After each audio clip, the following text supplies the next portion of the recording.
جو تقریب حضور سے صحابہ سے ثابت ہے ضرور کرو ضرور کرو ضرور کرو. ابو علیہا بالنواجذ، اپنے دانتوں سے پکڑ لو اس کو. اور جو تقریب ثابت نہیں حضور سے اور صحابہ سے، یقیناً یہ کہیں باہر سے آئی ہے. یا تو ہمارا خاندانی پس منظر جو ہے، اکثر تو ہندوؤں سے مسلمان ہوئے.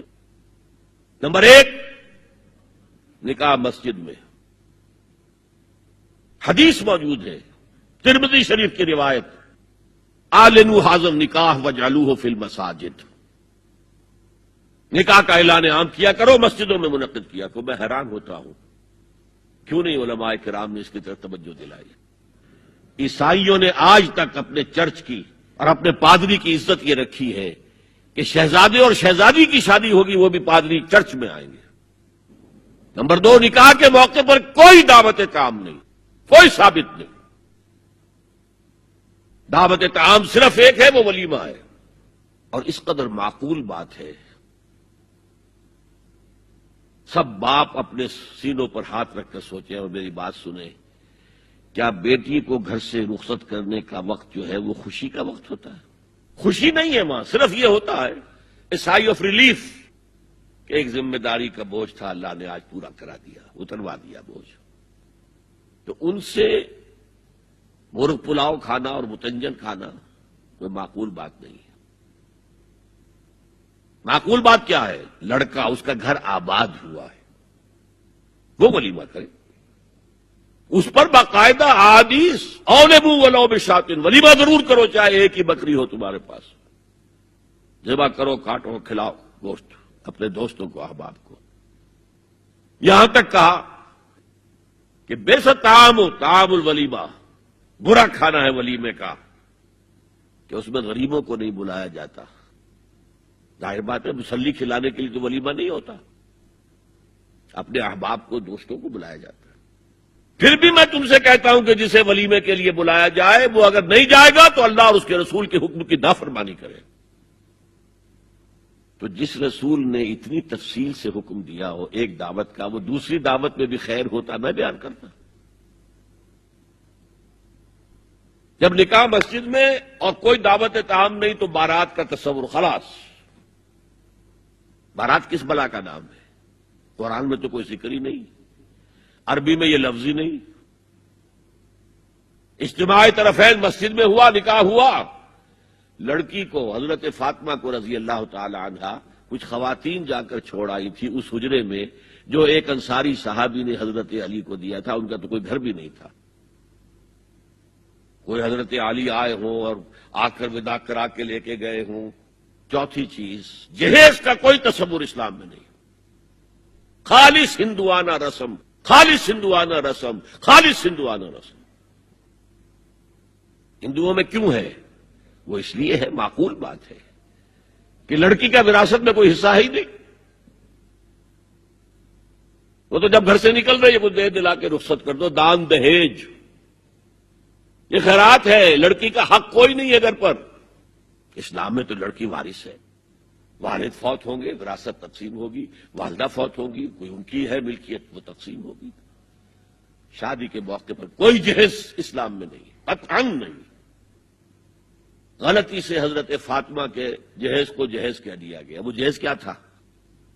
ایک پیسہ بھی حضور کے اپنی جیب سے نہیں تھا.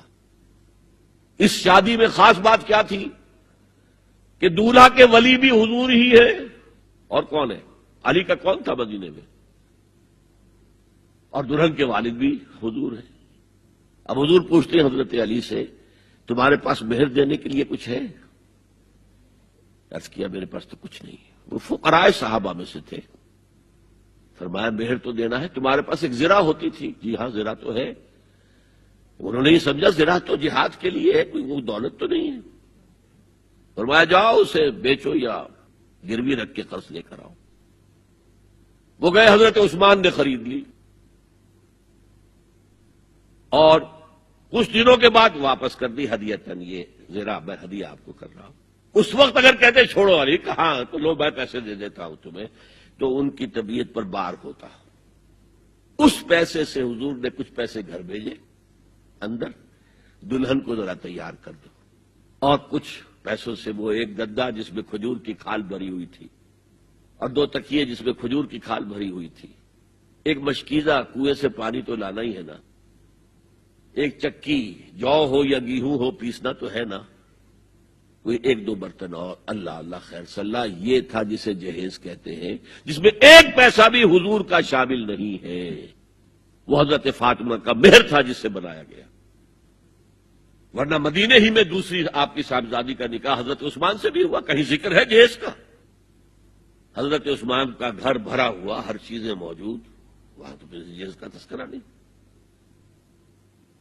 بہرحال یہ شادی کو آسان کرو، زنا کو مشکل بناؤ۔ یہاں شادی کے لیے 9 من تیل ہوگا تو رادھا ناچے گی، ورنہ یہ کہ بڑی ہو رہی ہے، عمر ہو رہی ہے، سب کچھ ہو رہا ہے، لیکن کچھ تقاضے تو ہے نا، آخر کچھ تو کرنا ہوتا ہے نا، آخر کچھ نہ کچھ لوگوں کو تو کھانا کھلانا ہی ہوتا ہے نا، بارات تو آخر آئے گی ہی نا، کچھ نہ کچھ تو دینا ہی ہوگا، کچھ جوڑے کپڑے، کچھ یہ۔ اسلام کا فلسفہ جو میں نے 4-5 باتیں آپ کو بتا، فلسفہ یہ ہے کہ لڑکی کے باپ پر 1 پیسے کا بوجھ نہیں، تو لڑکی پال پوس کے تمہارے حوالے کر دیا، اب اور کیا چاہتے ہو تم؟ سارا مرد آزماں مرد آفرین، مرد کو چیلنج دیا ہے، تم مرد ہو، مہر تم دو گے، اور سب سے بڑھ کر کیا ہو رہا ہے آج کل بھی ہوتا ہے، وہ ہمارے کچھ کام ہوتے ہیں اسلامی، وہ بھی ہے، کچھ وہی ہندوانہ پس منظر۔ نکاح کی محفل میں چھوارے کون لے کے آتا ہے؟ لڑکے والے، اور پلاؤ کن سے کھاتے ہیں؟ بھائی جس کو تمہیں مرغ پلاؤ کھلا رہا ہے وہ چھوارے نہیں بانٹ سکتا تھا؟ یہ ہے اسلام اور غیر اسلام کا امتزاج۔ چھوارے لڑکے والے لے کر آئیں گے اور پھر دعوت اڑائیں گے لڑکی والوں کی طرف سے۔